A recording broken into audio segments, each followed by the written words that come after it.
Oh, hello again. How are we doing? Good? That's good.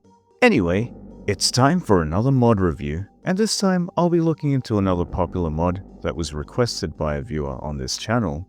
Today I'm looking at another Half-Life mod that was released in this century and this decade, as I'll be looking into Field Intensity.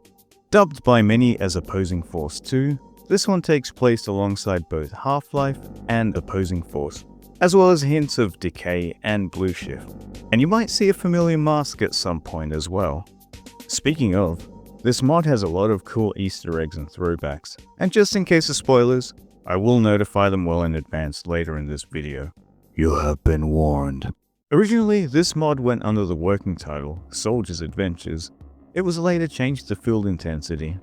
Following the whole science theme, this mod takes the gamma symbol for its moniker, similarly to how Delta Particles had the Delta symbol, and Half-Life has the Lambda symbol. It makes all of these mods feel connected, which I really like. You play as Corporal Stefan Oldfield, who is part of the cleanup crew for the Black Mesa incident, who, like most of the soldiers, have probably not been fully briefed on what happened, but have been told to destroy the evidence. It's also surreal now seeing a protagonist that's younger than me, especially as these characters were so adult when I was a kid and young teen. My back! Anyways, this mod offers your usual Half-Life goodness.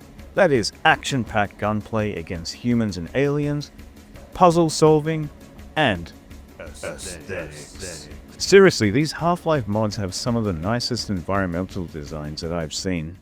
You play as a HECU soldier who is sent as the cleanup crew during the Black Mesa incident.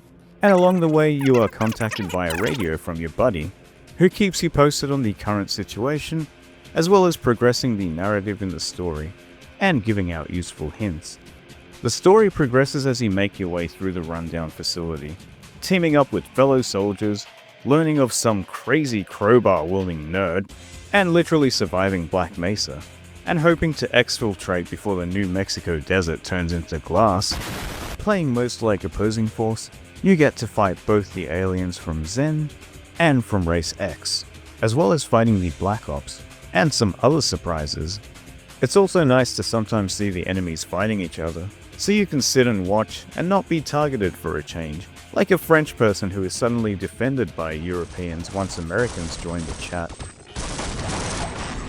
In your arsenal, you get the weapons from Opposing Force as well, including the Barnacle, that lets you hook onto organic matter, like a living, breathing grappling hook, this weird-looking dog that shoots explosive green balls, and sounds like it's saying applesauce when eating them, and, my dearly beloved, the M249 SAW light machine gun that absolutely decimates everything. Oh yeah. On top of this, you're also later equipped with a personal medkit that allows you to heal yourself as well as others, much like the Medic's medkit from Team Fortress Classic, or the one from Spend Co-op. It also took me way too long into the mod to realize that in order to regenerate ammo for this thing, you need to pick up medkits once you're already at full health. This would have been good to know earlier so that Private Johnson didn't have to limp for half the game. Sorry, Private. Also, like in Opposing Force, you get to command soldiers who each have different abilities, like the medic being able to heal you and others, the engineer who can open locked doors, and the various grunt varieties who can help by simply shooting things until they are dead. Occasionally, you actually get help from scientists and security guards who think you are there to rescue them, while others know better and will either refuse to help you and run away, or simply shoot you in the face. Before Opposing Force came out, I always thought that you'd be fighting hundreds of Barneys, but that wasn't the case. I found myself a lot of the time wanting to keep my team alive, and often reloading saves to try and save them all. There are some segments that feel like your squad is scripted to die, but at one point I managed to keep a sizable squad alive. I wanted a larger and larger army to the point where I had about 14 soldiers on my team. I don't remember having this many soldiers at the same time in Opposing Force. That's what she said. I even started counting them as well.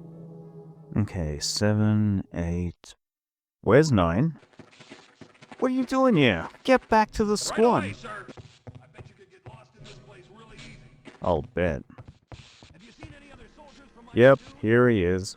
Whatever you do, don't name your soldiers. Cornelius! No! I even felt bad for this one scientist that, if spotted by your teammates, would get redacted by the government, so I tried the best I could to hide him and hope my teammates wouldn't see him.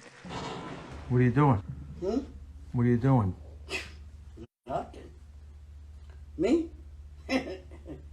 Just hanging around. Sometimes you need your buddies to proceed to the next area, while other times they can help out by opening secret doors. By the way, for those who might not know, fun fact, the voice of the opposing force soldiers is John St. John, aka Duke Nukem. Damn, bro hurt himself trying to kick a door down.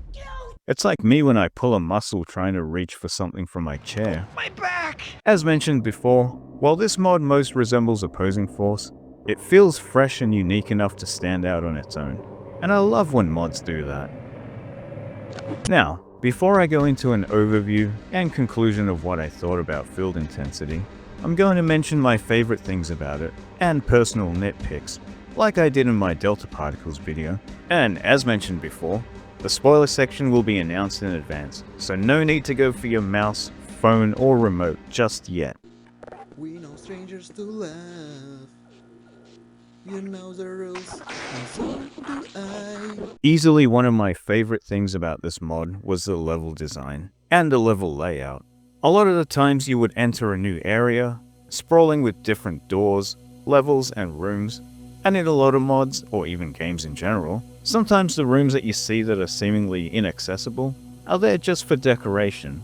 But in field intensity, 9 times out of 10, those areas are accessible, whether through a hidden location, or simply by advancing through the stage. And it's always nice to finally get to that area and look back and think, oh, I'm here now. I like this type of level design. I just think they're neat. It not only makes the environments feel more organic, and like you're actually visiting a research facility or warehouse, but it would cleverly and neatly use every nook and cranny as a playing area, and from a creative standpoint, mean that no area gets wasted. I like it. I feel like there's a Japanese word for conveniently using every available space.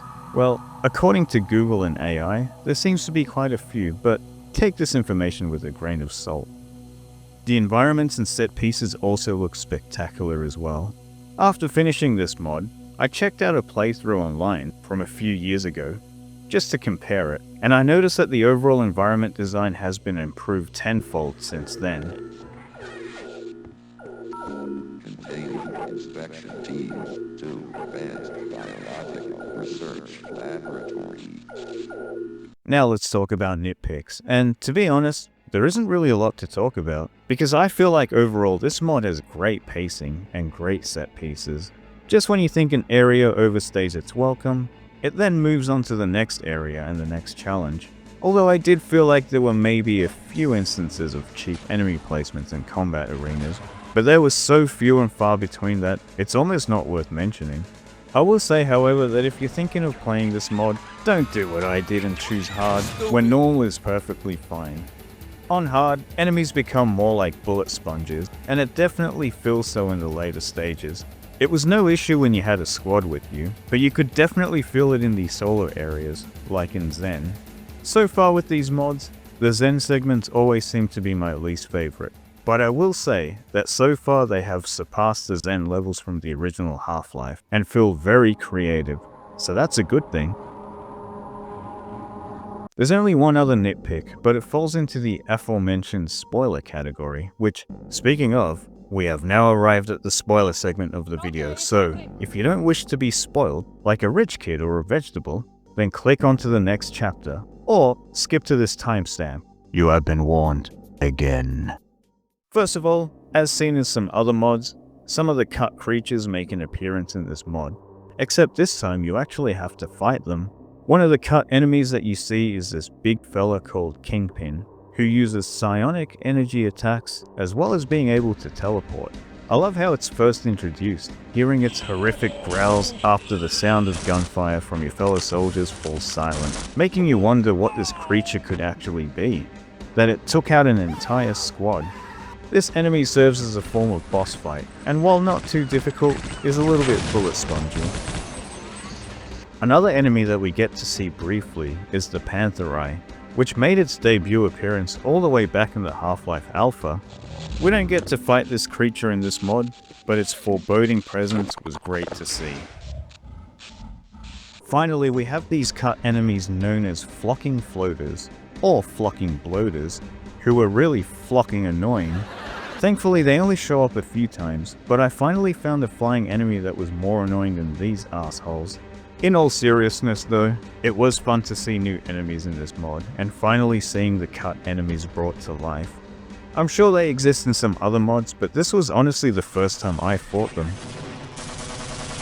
As mentioned before, there are a lot of references in this mod to Half-Life and its expansions, but there is also a reference to one of the cutscenes that you see in Half-Life 2 Episode 2, where the G-Man is in Black Mesa. You even get a glimpse of him leaving the area in Field Intensity. Another area which genuinely made me smile was an area based on a deathmatch map from Half-Life, which I almost immediately recognized. The name of this chapter in the mod is even called Deathmatch. There were a lot of fun callbacks and Easter eggs in this mod, and I really enjoy when fans pour their heart and soul into these mods.